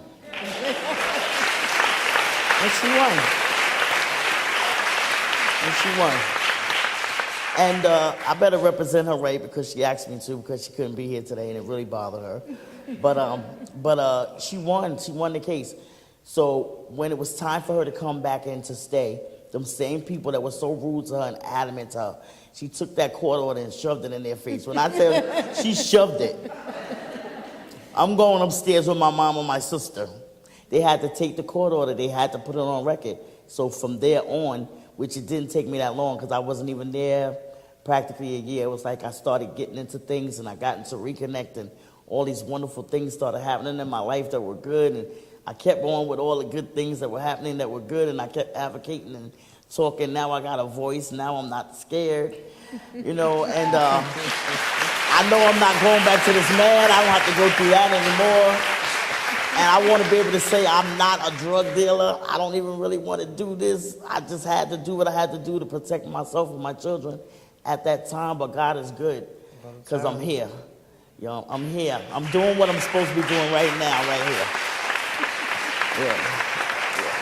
And I have my 2 daughters with me. Yeah, they with me. They with me. They are with me all the time. Even when they're not here physically, they with me. They with me. My brother's here with me.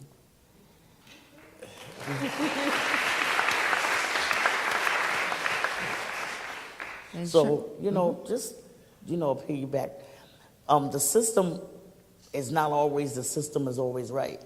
So I just want to encourage young people to get involved challenge the laws, see what's good, what's wrong, look at the things that are going on, especially in the African American communities. We are so jealous, and I'm so glad that my daughter wasn't scared to step up and say, oh, they ain't going to do nothing, I'm just young and black, they ain't going to listen. That she did take the chance and the opportunity to step out there on that faith and say, no, this is my mom, this is my sister, I love you guys, I want to be with you. You know, Mom, we're not in that situation no more, I want to spend time. And she took that initiative. So I just want to encourage some other young people, that think that nothing can be done. Something can be done. Like Donna said, we need to do it all together.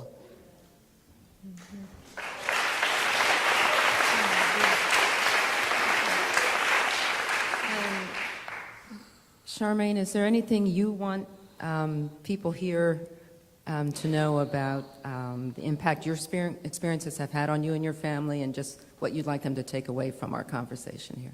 I don't know, like Bridget just, like, I'm just, her story, it just amazes me.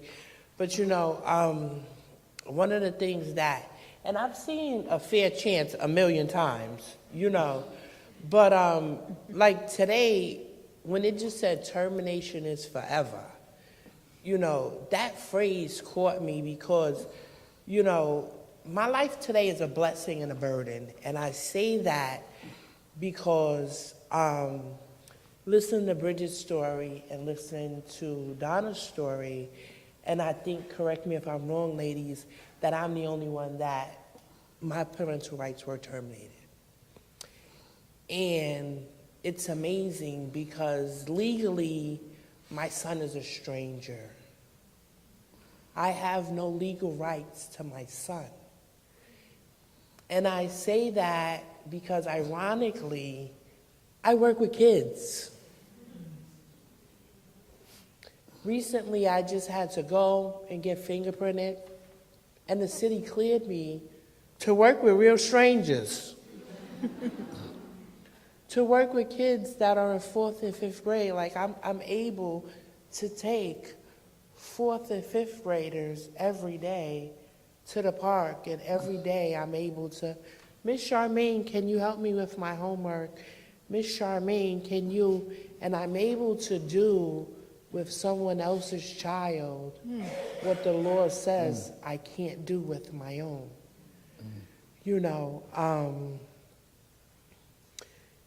I'm not perfect, but I know I love my son. I still have to ask permission. Can I come see my son today? Is it okay if I visit my son, but a stranger will allow me to take their child and 10 other kids to the park, swimming, to do the things that I want to be able to do with my own child? Why? Because termination is forever. Don't get me wrong, I think Bill Clinton in '96 had good intentions when he did this, but my son is with my aunt. But think about all the other kids that do get freed up from termination and they don't get adopted.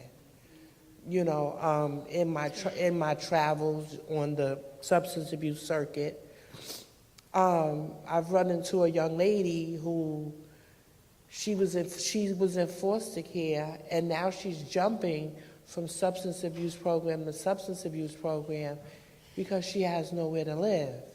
Because once she got freed from the foster care program, she was left on her own. Now she's 22 years old, and she has nowhere to go. She has no family to call her own. So the intentions, they say the road to hell is paved with good intentions. It's not doing what it was supposed to do. One of the greatest decisions that I had to make when in the midst of my addiction, and I was talking to Dr. Roberts the other night on the phone, I was getting high with someone, and we were talking, and she said, well, when my daughter came back the first time,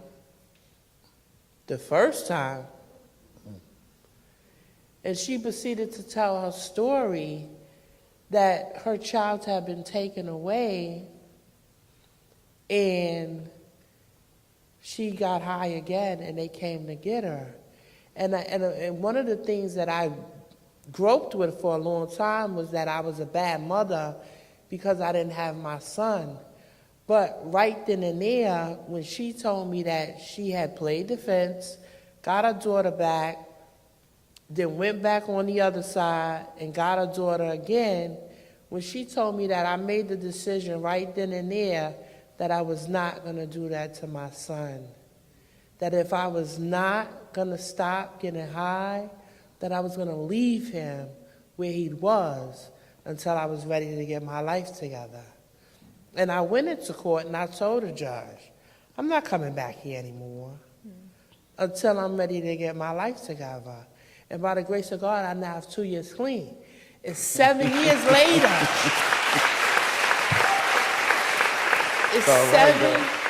It's 7 years later. But he's all right. I'm not upset with anything that my aunt has done. But it took me 7 years to finally realize that I want to be a part of his life. You know, I don't regret anything I've done. Because when I think about the days that I went with no food, how do you go with no food and another person goes with no food? My son didn't ask to be here. My son did not ask to be here.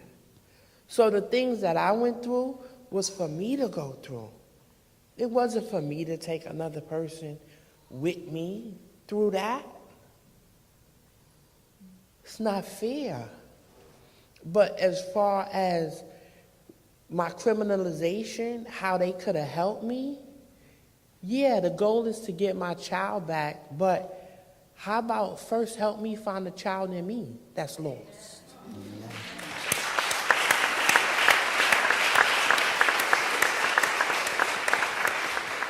Because in order for me to be a mother to that child, first I'm in the process of learning how to be a mother to me.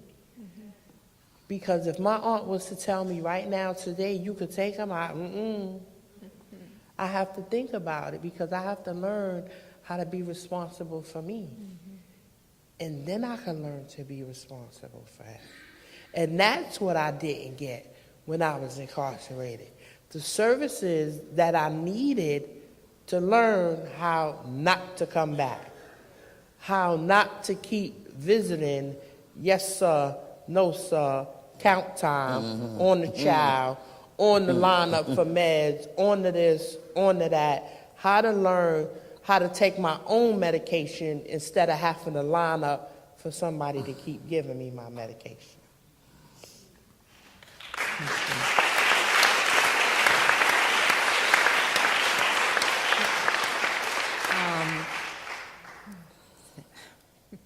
Wow. I'm just reminded of how services for mothers that could have prevented many of the stories you shared with us have been strategically decimated continually. And we have to collectively, as you've said, do something about that. Can you leave us with any final messages for the audience, but also in terms of how you see your lives contributing to the healing, to the changing this dehumanizing view that others have of women who've been incarcerated. It just seems like you have each done in different ways through your advocacy, through your speaking here, and in many venues done that. But if you could just share in closing how that has impacted you, how has it, been for you, and also what a difference you think it makes for others. Well, I think because we don't have the time to go into it, I think real quick to end this, everything that we've said today collectively I hope that it just impresses everyone, you know, in your mind, in your hearts, in your conscience, that our stories, take our stories and go on our stories, because storytelling is the greatest tool that we have.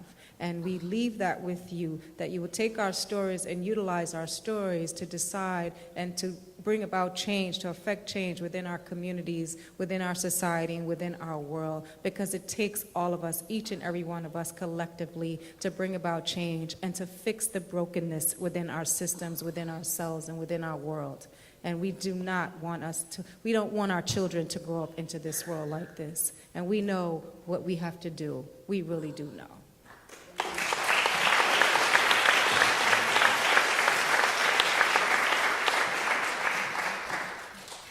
Thank you so much to that amazing panel. Once again, thank you. So, thank you also to all of you for, I think we're going to ask the panelists to stay as we close out. Thank you to all of you for coming today and being part of this amazing day of conversation and performances. One thing we wanted to just acknowledge and remember is that women on the inside and women on the outside have always worked against the dehumanization of prison in many ways. They've always been the experts of their own lives. They've always advocated for their rights and for their families. It could be in subtle individual acts of resistance or in loud collective actions. From speaking out and suing the state or to suing the Department of Homeland Services, to changing punitive policies and practices, to being caregivers for other women's children at the nursery at Bedford Hills. From continuing to parent their children from the prison through letters and visits and telephone calls, to breaking the walls of silence and demanding adequate health care at the height of the AIDS epidemic. And all the different things in between. Women are surviving and thriving in spite of the dehumanization of prison. And as my colleague Tamar likes to say, we consider all of these acts to be acts of feminism, because in ways big and small, they uphold the basic human rights and dignity of women, and they are part of creating a world where women have agency and are valued. So without further ado, just want to say very quickly a thank you to Andrea Williams, to Judy Yu, Annette Warren Dickinson, and Jackie Velez for all of their help.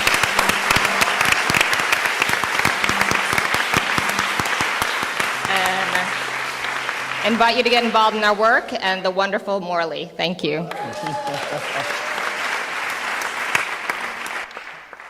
Thank you so much. It's a privilege and an honor to be here and with the wisdom in the room on the stage. And I had a chance to have a conversation last week with Jaya. Thank you, Jaya, and Judy, and the Correctional Association, and Fortune Society. I used to work for them a while back. I used to teach yoga there for a couple years.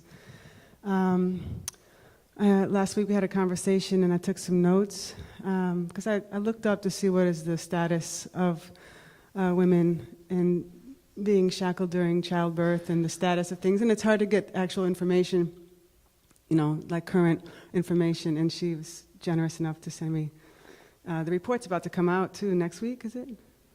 Next month. So I took some notes, and here's the song, and my brother Robin Makatengai is going to accompany me. And again, thank you for your work.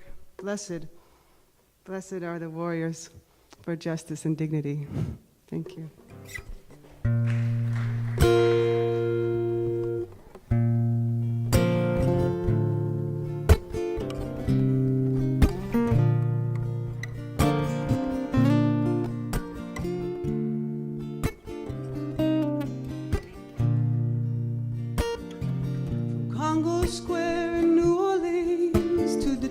Centers in Jamaica, Queens.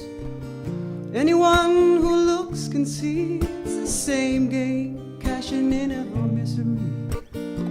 Still there is turning away. So much turning away. Every night little one says a prayer for his mom to come home. He will go with a family that will take him, but it will never be his own. Mom lives behind locked doors, thick walls, and barbed wires too. Hidden from the fresh falling rain and the healing light of the moon.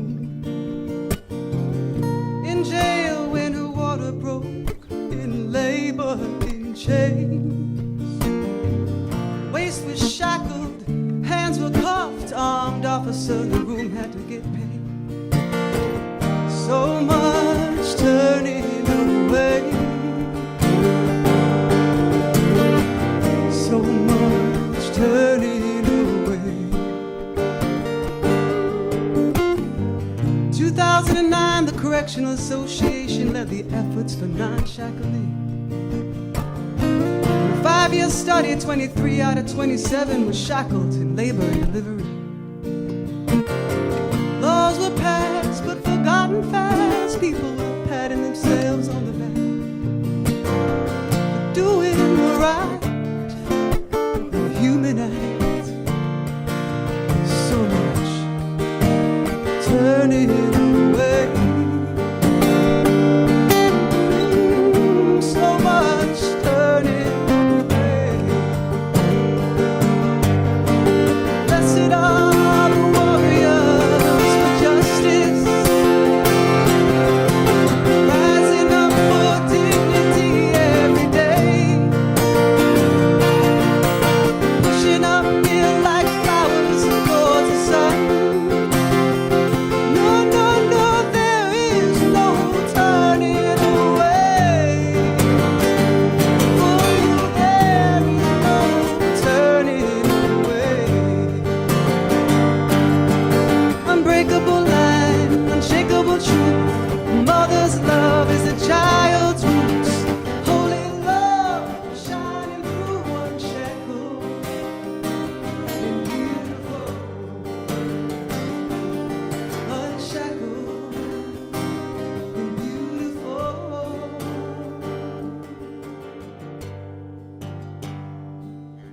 When I ask you why you keep doing this work, you say it's the women that inspire me. Find a way out of no way. In the midst of racist dehumanization, manipulation, scare tactics, and pain, these women rise with revolutionary love. Termination is forever, but sacred ties,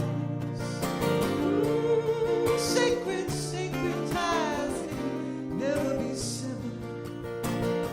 They're experts in their own lives, and they're parenting every way that they can.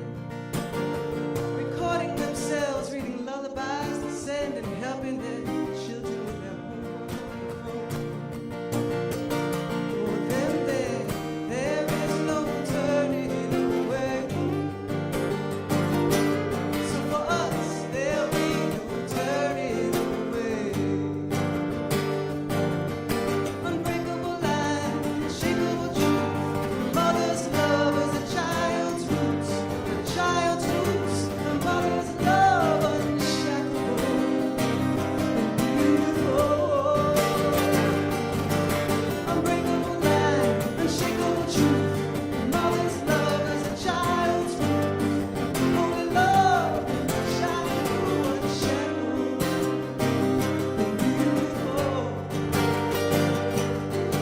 Unshackled,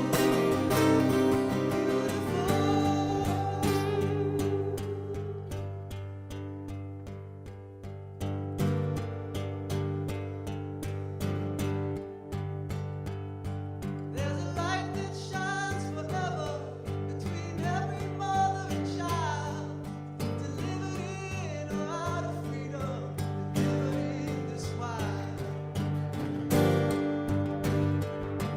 It is written in the thunder, the lightning and the stars. This love is a hurricane, nothing can keep behind bars.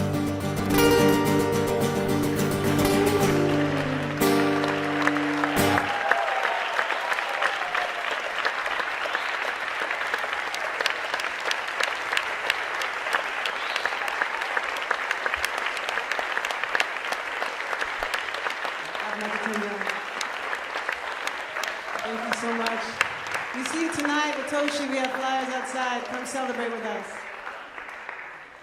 Morley, thank you. That was just beautiful. I think we should hashtag no more turning away. And I want to thank our panelists. I want to thank all of you in the audience. And I want to thank the Correctional Association for putting together today's programming and for everybody being here, listening, and letting everybody else know. One of the great things about having this go up online at Brooklyn Museum/EASF/videos is that you can let everybody know that this is now available and the word can get out even larger than here. Thank you very much for joining us today, and have a good evening.